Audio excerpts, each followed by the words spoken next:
What's good, everyone? OJ here. Welcome back to another video. Today we have some big news for you guys, so let's go ahead and get right into it. And we're starting off with a lot of people, especially in the Super Smash Bros. Community, very angry at Nintendo. Now, this all happened when the Big House, the longest running Super Smash Bros. Major tournament, put out a tweet saying that they received a cease and desist for Super Smash Bros. Ultimate and Super Smash Bros. Melee over the use of a mod netcode called Slippy for Super Smash Bros. Melee. Super Smash Bros. Ultimate doesn't use that. So let's go in and get into their statement, and then a bit later what Nintendo had to say in response to what the Big House said, because this is something that hasn't really quite happened before. Plus, we've got a bunch of new information that sheds a little bit more light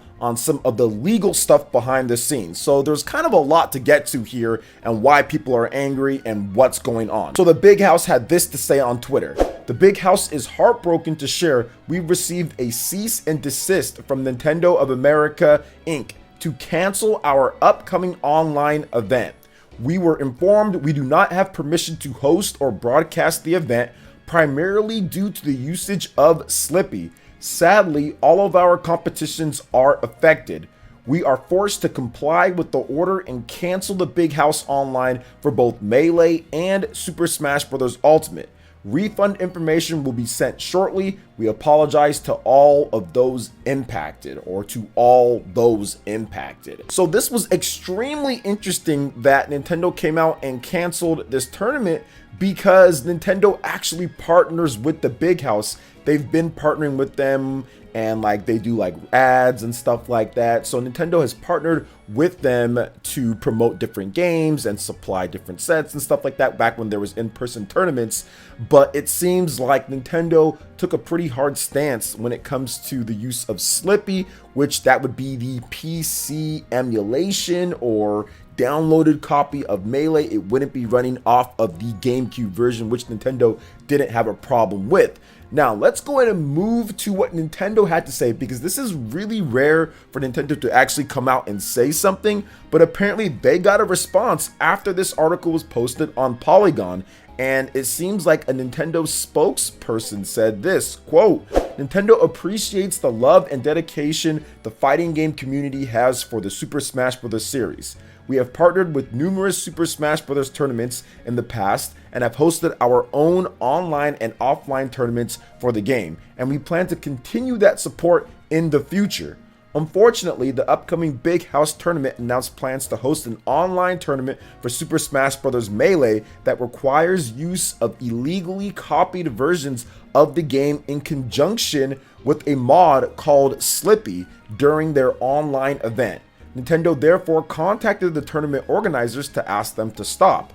They refused, leaving Nintendo no choice but to step in to protect its intellectual property and brands. Nintendo cannot condone or allow piracy of its intellectual property." So this is something over the years that we've seen Nintendo come down with an iron fist on when it comes to fan games and translations. Well, not so much translations, but fan games being made using assets, stuff like that, remakes, the Mario stuff, the Metroid 2, the Samus Returns, and all of that. It's just something Nintendo has done multiple times, and this one seems to be like they took this one kind of heavy, because we don't get responses like this, and they're pretty much taking a stand, it seems like, on this, even though it's not the exact same thing, right? Most of the people competing in this tournament probably have a copy of Super Smash Bros. Melee on the GameCube. However, there's no way to verify that, and Nintendo is obviously just saying that they're going to protect their IP, which they've done so many times, whether you agree or disagree.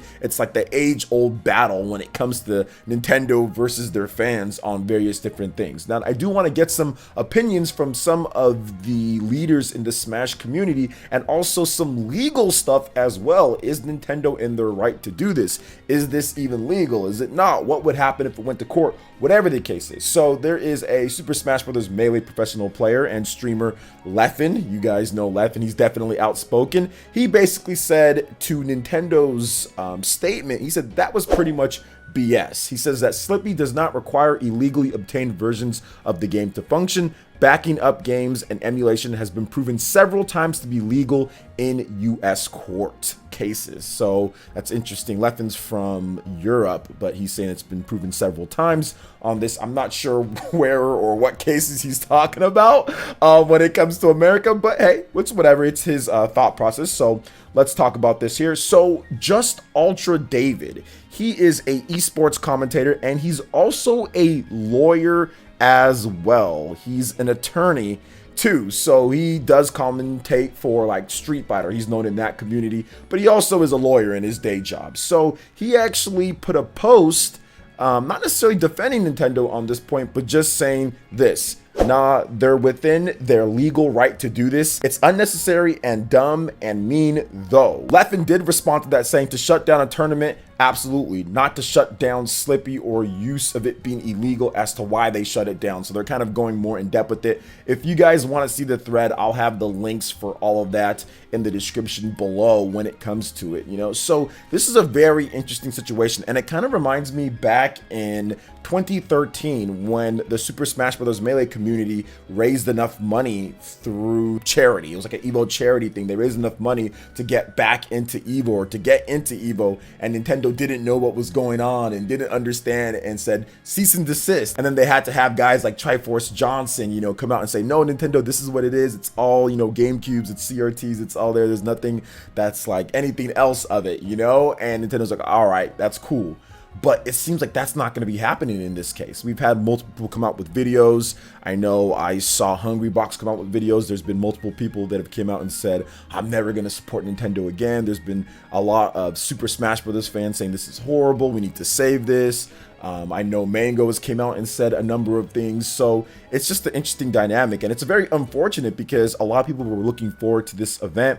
And it's one of those things where like the game is like 20 years old at this point. You know, there's just a lot of back and forth with it. So it's unfortunate. In my opinion, it's definitely an unfortunate event, and maybe something changes, but we're just gonna have to wait and see. I'm not so sure about that, guys. So what do you guys think about this? Let me know your thoughts in the comment section below. All right, and moving on here, guys, we do have an update on Doom Eternal on the Nintendo Switch. So there was a lot of conversation about this game and various different videos about what is going on with Doom Eternal on the Nintendo Switch. Where is the game? When are we going to get an update on the retail, the digital, on what they're doing, seeing footage of the Switch version? And it even got to the point to where GameStop was calling customers who have the game pre-ordered, saying that it is canceled, which led people online to say, hey, the game is outright canceled. But that is not the case according to an update to Bethesda. They recently reached out, and here is what they had to say on the matter on why the physical release is not coming and if the game is still going to be here, which obviously it is digital only. So, quote, while Doom Eternal is 100% on track for an imminent digital-only release on Nintendo Switch, the absence of a physical release at retail resulted in canceled pre-orders. Affected customers will receive full refunds and should contact their preferred retailer for more information. Stay tuned for much more information coming later this month. So, canceled pre-orders are what they're blaming on them not doing this. And yeah, that will happen when you announce the game that it's going to come out at a certain time, right? And then it comes out months and months and months later and you don't give enough updates or show footage or give any incentive. People just get kind of tired, I guess, of waiting, or at least Doom fans, and they just buy the game on the PlayStation 4 or the Xbox One, and now we have new systems coming out, right? So they just play it on there. You can get it for cheaper than what you can get it on the Switch, because that version's still $60. So I think a lot of people that really wanted to check it out probably just said, I'm just gonna spend my money on something else, because they had been taking way too long and there wasn't enough updates to keep people interested in there. So people canceled their pre-orders or just didn't pre-order the game at all. I think there would have been a lot more hype for the game on the Switch if it released in a somewhat decent time frame compared to the PlayStation 4 and Xbox One versions of the game. But that game even got the DLC released, right, on the PS4 and Xbox One and PC, and the Switch version still hasn't come out with the vanilla base version of it, and there's been no footage of that Switch version either. So it makes sense that people just said, I'll just buy it somewhere else, so I'll just cancel it completely and buy something else with my money. So that is basically what it is with Doom Eternal on the Switch, guys. I'm still going to check it out, even if it's a digital only release. I'll probably get a review code, but if I don't get a review code, I'll check it out myself just to see how it is. I played the original Doom on the Nintendo Switch, the Doom 2016 Doom that came out in 2017 for the Nintendo Switch. I played that and I thought that it was pretty okay for the hardware that it's running on. Obviously, it's not up to the level of like the Xbox One X or the PS4, Xbox and all that PC, but it's still decent. It's still decent enough. So what do you guys think about this? Are you guys still planning on getting Doom Eternal on the Nintendo Switch? Have you just purchased it on somewhere else? Let me know your thoughts in the comment section below. All right, I'm moving on to the final topic here. It does seem like people are getting absolutely bodied when it comes to the PlayStation 5. This is one of the hottest holiday items this year, like console launches always are. And Walmart did tease people a couple days ago saying that, hey, we're going to have PS5s in stock at 3 o'clock on November 19th. And right there at 3 o'clock, they were not in stock. And everybody saw the deer, and everybody is now making deer memes when it comes down to it, saying, oh dear, it was in your cart, and now it is gone half a second later. Not even like a millisecond later. And you know what you can chalk this up to, guys? It's something that I've talked about. It's bots.